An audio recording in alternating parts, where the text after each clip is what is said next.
सहारनपुर जिले के पटेल गांव में रहने वाले भक्त राजीव राधे ने साइकिल की यात्रा करते किए 1050 किलोमीटर का रास्ता तय।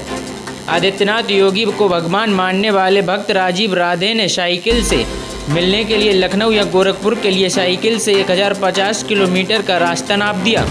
22 दिसंबर 2025 को लोगों से शर्त लगाकर 110 परिवार से आशीर्वाद लेकर चले थे। 28 दिसंबर को लखनऊ पहुंचे। उसके बाद उन्हें पता चला कि आदित्यनाथ योगी गोरखपुर चले गए हैं। फिर वह गोरखपुर पहुंचे तो आदित्यनाथ योगी के सेवादारों ने बताया कि योगी आदित्यनाथ फिर से वापस लखनऊ पहुंच गए हैं। जी, आप साइकिल यात्रा कर रहे हो। आप कहां से कर रहे हो साइकिल यात्रा? मैं सहारनपुर जिले के पटेल गाँव से हूँ। और कहां जा रहे हो? भैया मैं जा रहा हूँ अपने भगवान श्री योगी आदित्यनाथ जी से मिलने के लिए। साइकिल यात्रा करने का उद्देश्य मैं ये कठिन यात्रा करके अपने भगवान श्री योगी आदित्यनाथ जी महाराज के पास जा रहा हूँ, उनसे 2 वरदान मांगने के लिए। ठीक है, क्योंकि मैं 22 दिसंबर 2025 को टीवी मीडिया और अखबारों के माध्यम से मैं और लोगों से शर्त लगा करके और 110 परिवार के आशीर्वाद से मैं चला था भैया। अच्छा। और मैं 22 दिसंबर को चल करके और 28 दिसंबर को लखनऊ पहुंच गया था। और लखनऊ जैसे मैं पहुंचा हूँ तो तभी पता लगाया कि भगवान तो आपके गोरखपुर चले गए। तो मैं गोरखपुर गया साइकिल से और 30 दिसंबर को सुबह के 2:40 पर मैं गोरखपुर पहुंच गया था। जैसे ही मैं गोरखपुर पहुंचा तो हमको पता लगा, जो उनके अंगरक्षक है, उनके सेवादार है, उन्होंने बोला कि बाबा जी तो यहाँ से वापस लखनऊ चले गए। और मैं फिर वापस लखनऊ आ गया। इस तरह यह 1400 किलोमीटर की यात्रा मेरी हो चुकी है। और अब तक यानी कि आज 23 जनवरी 2026 हो चुके, 1 महीना 1 दिन हो गया मेरी यात्रा का।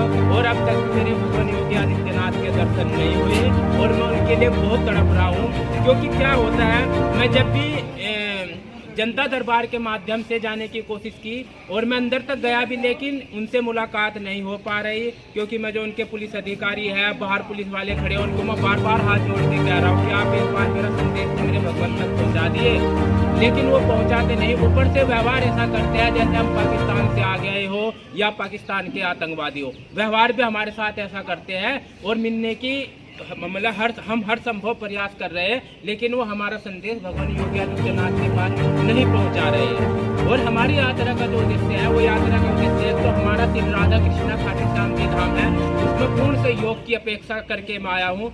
और दूसरा वरदान है, हमारे क्षेत्र में रोजगार का केवल एक ही माध्यम है, वो है यमुना नदी। यमुना नदी से जो बालू खनन होता है तो वो केवल अमीरों के लिए नहीं, अपितु प्रत्येक गरीब आदमी के लिए, जो छोटा बुक्की, घोड़ा बुक्की और छोटा हाथी पिकअप से खनन कर सके। और किसान अपनी ट्रैक्टर ट्राली से खनन करने की अनुमति प्रदान करे। क्योंकि हमारे यहाँ भैया साल में 2 फसल होती है, एक गेहूँ की, एक धान की।